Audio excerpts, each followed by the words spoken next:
पता है कि काला जादू करने के लिए आपको 2 घंटे 3 घंटे 4 घंटे अपने पास बिठाने की जरूरत नहीं है। किसी ने बढ़िया जानने वाले ने फूंक तक मार दी ना, लेने देने लग जाते हैं। इसी तरह से एक व्यूअर्स के साथ हुआ, जो हमारा सब्सक्राइबर है उसके साथ, जिसका नाम आलोक है।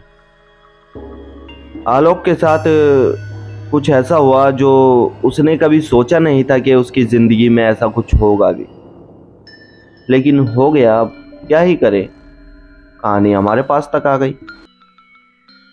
आलोक एक ठीक ठाक लड़का है, जिसके साथ ऐसी घटनाएं घटने लगी जो घटनाएं शायद ही किसी के साथ नहीं घटनी चाहिए। काला जादू का असर आलोक पर सर चढ़कर बोलने लगा। कहानी पूरी देखना, पता चलेगा कैसे हुआ और किस तरह से फूंक लगी। नए व्यूवर्स हैं, नए आए हैं चैनल पे, तो आपको बता दूं सब्सक्राइब करना जरूरी है इस वीडियो देखने से पहले, क्योंकि अगर सब्सक्राइब नहीं करोगे तो मज़ा नहीं आएगा। वो जो मेन बातें हैं ना, वो कट जाती हैं बिना सब्सक्राइब करे, पता है आपको। तो प्लीज़ सब्सक्राइब कर लो और वीडियो को शेयर करना, अच्छी लगे तो अपने दोस्तों तक पहुंचाना, ताकि उन्हें भी सीख मिले अगर ऐसा कुछ हो तो हमें क्या करना चाहिए और किस तरह से हमें इन सब चीज़ों से बचकर रहना चाहिए। कहानी में आगे बढ़ने से पहले इंट्रो। नमस्कार दोस्तों, मेरा नाम शंकर है। मैं कहानियाँ सुनाता हूँ, ऐसी कहानियाँ जो सच्ची घटना पर आधारित होती हैं और जो आप सभी लोगों में से कुछ लोग मुझे भेजते हैं, जो कि आप सभी लोगों की ज़िंदगी में घटी हुई छोटी मोटी घटनाएं होती हैं। वो लोग मुझे भेजते हैं जिनकी कहानी होती है कि हाँ भाई, ये मैं अच्छी बना सकता हूँ, बड़ी बना सकता हूँ, उनकी बड़ी बनाता हूँ। जिनकी होती है कि हाँ भाई थोड़ी छोटी बनेगी, उनकी छोटी बनाता हूँ। लेकिन सभी की बात सच मानकर मैं ये कहानियाँ बनाता हूँ, और सभी की बात सच मानकर मैं लोगों को बताता हूँ कि उनके साथ क्या हुआ। तो आप नए हैं, आपके साथ कुछ हुआ है, ऐसी घटना है, तो प्लीज़ हमारे साथ शेयर ज़रूर करें।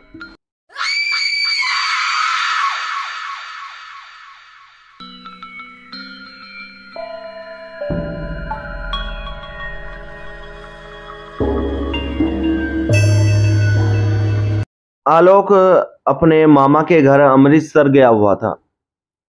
अब आलोक को वापस आना था वहां से, तो आलोक ने सोचा कि रात का सफर करता हूँ, दिन में तो यार क्या करूँगा, दिन का सफर वैसे भी पसंद नहीं है। रात को बस पकड़ता हूँ, सुबह तक दिल्ली पहुंच जाऊंगा।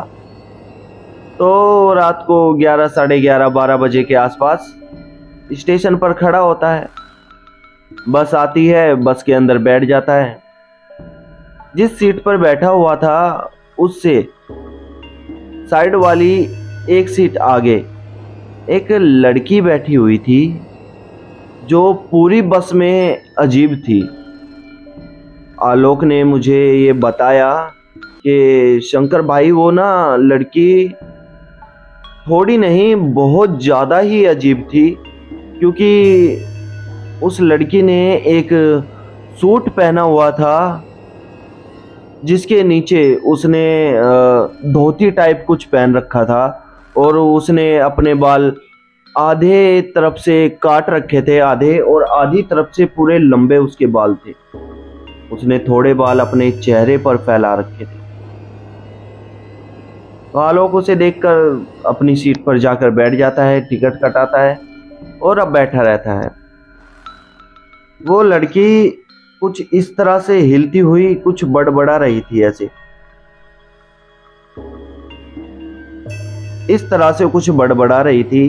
तो उसके साइड में कोई नहीं बैठा था उस सीट पर। टीटीवी जो टिकट काटने आ जा रहा था, उस लड़की से कुछ बोल नहीं रहा था।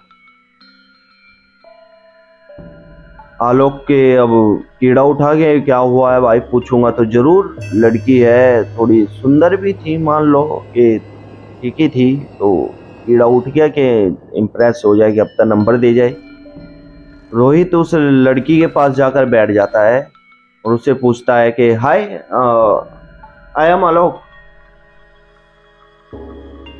यही यही शायद एक्सप्रेशन होगा जो आलोक ने मुझे बताया कि उसने मुझे घूर कर देखा। सोनिया, सोनिया नाम था उस लड़की का। आलोक कहता है कि और कहाँ से आ रही हो? मैं शमशान घाट से। शमशान घाट से? कि क्यों, क्या हुआ? कोई गुजर गया क्या? नहीं, बस थोड़े बहुत लोगों को लेने गई थी वहां से। थोड़े बहुत लोगों को? शमशान घाट में कौन मिलता है, कौन लोग मिलता है? कहाँ है जिनको लेने गई थी? यही है, इसी बस में 4-5 जने हैं। एक तो यहीं बैठा था जहाँ तुम आकर बैठ गए। क्या कैसी बातें कर रही हो यार? यहाँ कोई नहीं बैठा था। अजीबोगरीब बातें कर रही हो। चलो ठीक है, मैं अपनी सीट पर जाके बैठता हूँ। आलोक वहां से उठकर अपनी सीट पर बैठ गया, लेकिन उस लड़की का ध्यान अब आलोक पर था। आलोक को बार बार ऐसे पलट कर देख रही थी और पता नहीं क्या बड़बड़ा रही थी।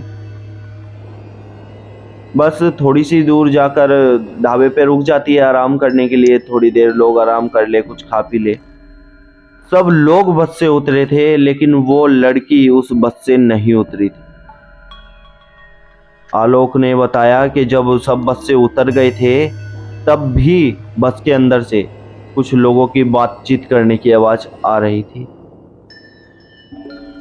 ये सिर्फ आलोक ने ही नहीं, बल्कि बस में सफर करने वाले 6-7 लोगों ने सुना था। आलोक ने ये देखकर काफी अजीब बिहेव किया कि बस में कौन है, क्या है। बस में जब चढ़कर देखा तो कोई भी नहीं था। थोड़ी देर बाद सभी बस में आकर वापस बैठ गए। सभी कुछ खा पी रहे थे, चिप्स वगैरह, बिस्कुट बिस्कुट सबने ही लिए थे लगभग, लेकिन उस लड़की ने कुछ खाने पीने का नहीं लिया था। वो लड़की आलोक को देखे जा रही थी। सफर पूरा बीत गया, लेकिन वो लड़की उतरी नहीं। और जब आलोक उतरने लगा ना, तो आलोक ने मुझे बताया कि जब मैं उतर रहा था ना शंकर भाई, तो वो अचानक से खड़ी हुई और उसने इस तरह से कुछ फूंक टाइप मारी मुझे, जिससे मेरे पीछे से हल्के बाल से उड़े और मुझे महसूस हुआ कि किसी ने मुझे फूंक मारी है पीछे से। तो आलोक अब उतरकर अपने घर चला गया। आलोक घर आया, घर आकर थका हारा था, पूरी रात का सफर था। खाना पीना खाया, खाना पीना खाकर सो गया। सोकर जब उठा तो आलोक के सर में बहुत तेज दर्द था। आलोक ने अपनी मम्मी को बताया कि मम्मी, मेरे सर में बहुत तेज दर्द है, तुम थोड़ी सी मालिश कर दो सर की। आलोक की मम्मी ने आलोक के सर की मालिश वालिश करी। आलोक अपनी मम्मी के गोद में ऐसे लेटा हुआ था और सामने एक खिड़की दिखाई दे रही थी उनके घर की। तो आलोक को एकदम महसूस हुआ कि खिड़की से कोई झांक कर भागा है। आलोक ने कहा कि मम्मी देखो, खिड़की से कौन झांक कर भागा है, घर में कोई आया है क्या? आलोक की मम्मी कहती है, नहीं, कोई नहीं आया, पागल हो गए क्या? सफर से आए हो, सर में दर्द है, बौखला गए हो? नहीं मम्मी, कोई झांक कर भागा है, मैंने अभी अभी देखा है यार। कोई नहीं है, तुम सर दबवाओ और सो जाओ आराम से, शायद नींद पूरी नहीं हुई। हाँ, शायद गलतफहमी हो गई होगी। अपने कमरे में जाकर लेटता है कि थोड़ी देर और सो जाऊं, लेकिन नींद तो ले चुका था। अब आलोक को ये महसूस हो रहा था कि आलोक के अलावा भी उस कमरे में कोई और है, क्योंकि आलोक का जो बेड था ना, उसके चारों तरफ जैसे बेड पुराना हो जाता है, आवाज आती है ना, चुर चुर चुर चुर। साउंड इफेक्ट मैं खुद ही डाल देता हूँ, क्योंकि मैं तो एक ही धुन लगा देता हूँ और लोग पसंद करते हैं। I love you all, thank you पसंद करने के लिए। कैसी भी वीडियो बनाऊँ, कुछ भी आवाज़ आती रहे, लोग सब कुछ इग्नोर करके कहानी पर ध्यान देते हैं। Thank you so much. Bed के चारों तरफ से आवाज़ आती है, चुर चुर चुर। इतना पुराना बेड नहीं था, लेकिन आवाज़ आ रही थी। एकदम से सब कुछ बंद हो जाता है और आलोक एकदम सीधा यूं बैठ जाता है। खड़ा होता है, अपनी मम्मी के कमरे में जाता है और मम्मी से कहता है, सुन, कुछ बना के खिलाओ मुझे। आलोक की मम्मी कहती है कि क्या हुआ, ऐसे कैसे बात कर रहा है तू, तमीज भूल गया क्या? जब तुझे बोला ना कुछ बनाकर खिला। आलोक के पापा खड़े होते हैं, आलोक को थोड़ी डांट लगाते हैं कि किस तरह से बात कर रहे हो, क्या एकदम तमीज भूल गए हो? अपने पापा को आलोक धक्का दे देता है। आज तक अपने पापा से जो नजरें नहीं मिला सका, वो अपने पापा को धक्का दे दे, एकदम पूरे घर में सनसनी का माहौल हो जाता है भाई। अब जब आलोक अपने पापा को धक्का दे देता है तो आलोक के पापा सोचते हैं कि कुछ टेंशन होगी, कुछ हो गया होगा, इसलिए शायद ऐसा किया है। तो इतना दिमाग पे ना लेके मम्मी पूछती है, बता क्या बनाऊं तेरे लिए? कुछ मीट खाना है मुझे, कच्चा कच्चा मीट खाना है। क्या हुआ है तुझे, बता ना। बोला ना मुझे कच्चा मीट खाना है। आलोक की मम्मी ऐसे ही आलोक को मार देती है। आलोक अपनी मम्मी का हाथ पकड़कर हाथ पर काट लेता है। आलोक की मम्मी कैसे न कैसे छुड़ाती है। आलोक का पापा आलोक को धक्का दे देता है। आलोक का भाई भी आता है, वो भी उसे पकड़कर कुर्सी से बांध देते हैं। अब आलोक की हरकतें देखकर साफ पता चल रहा था कि आलोक पर किसी न किसी की आत्मा हावी है। आत्मा कहूँ, भूत कहूँ, प्रेत कहूँ, कुछ भी कहूँ, कुछ ना कुछ हावी है। अगले ही दिन एक बाबा को बुलाया जाता है। बाबा से बताते हैं कि ऐसा ऐसा हुआ है, जब से वहाँ से आया है अजीब हरकतें कर रहा है। बाबा कहते हैं कि ठीक है, मैं देखता हूँ। बाबा थोड़ी देर बैठते हैं, अपने मंत्र वंत्र उच्चारण करते हैं। सामने की तरफ से आलोक बाबा से कहता है, कुछ भी कर ले, मैं यहाँ से नहीं जाऊँगा। जो मेरा गुरु है ना, वो तुझ जैसे चेले रख के छोड़ चुका है। गुरु चेले यानी कि तुम्हें किसी ने यहाँ छोड़ा है? बाबा पूछता है। छोड़ा है? मेरे गुरु ने मुझे आदेश दिया है इसके पास आने के लिए। अब ये तो पता चल गया था कि किसी ने तो कुछ किया है आलोक के साथ। बाबा कहता है कि मैं थोड़ा सा इसका उतारा कर सकता हूँ, बाकी तुम इसको एक बार हनुमान जी के धाम ले जाओ, वहीं इसका इलाज हो पाएगा। साधु जी थोड़ा मंत्र वंत्र पढ़ते हैं, कुछ करते हैं, तो थोड़ी देर के लिए उसके पास से वो स्पिरिट गायब हो जाती है, चली जाती है, या मान लो थोड़ी देर के लिए रोक हो जाती है। उसके हाथ पर एक धागा बांध दिया जाता है और उसी समय सभी के सभी घर वाले बजरंगबली जी के धाम निकल जाते हैं। जाते समय पता नहीं आलोक या फिर वो आत्मा अपना धागा यूं फंसाकर तुड़वा देती है। धागा टूटते ही आलोक दरवाजा खोलकर वहां से भागने लगता है। आलोक जब भागता है तो आलोक के पापा और उसके भाई उसके पीछे भागते हैं, आलोक को पकड़ते हैं, कैसे न कैसे गाड़ी में बिठाते हैं बड़ी मुश्किलों से। आलोक के अंदर इतनी ताकत हो चुकी थी ना। आलोक ने बताया कि भाई मुझे तो मम्मी पापा ने बताया है, जो मैं तुम्हें बता रहा हूँ, कि मैंने एक हाथ से यूँ पकड़कर गाड़ी को इस तरह से यूँ उठा दिया था। पूरी नहीं, जब इनसे मतलब एक टायर गाड़ी से यूँ उठा दिया था। उनके पापा को भी, आलोक के भाई को भी काफ़ी चोट पहुंची थी। लेकिन एक बार जब मेरा कदम भगवान हनुमान जी के धाम पर पड़ा ना, बालाजी, न जाने कैसे मुझे सब कुछ दिमाग में घूम गया, सब कुछ याद आने लगा। और वहां न जाने क्यों, किस तरह से मुझे महसूस हो रहा था कि मेरे पे किसी और ने नहीं बल्कि उसी लड़की ने ये आत्मा छोड़ी है। काला जादू उसी ने किया है। हाँ, ये काला जादू ही था। थोड़ी ही देर बाद उनके पास एक आदमी आता है जिसने अपने सर पे पगड़ी बांध रखी थी सरदारों वाली नहीं बल्कि ऐसे ही पगड़ी जो बांध लेते हैं, वो पगड़ी बांध रखी थी। आलोक के पास आकर बैठता है और आलोक की पीठ पर थपथपाते हुए कहता है कि अब ठीक लग रहा है।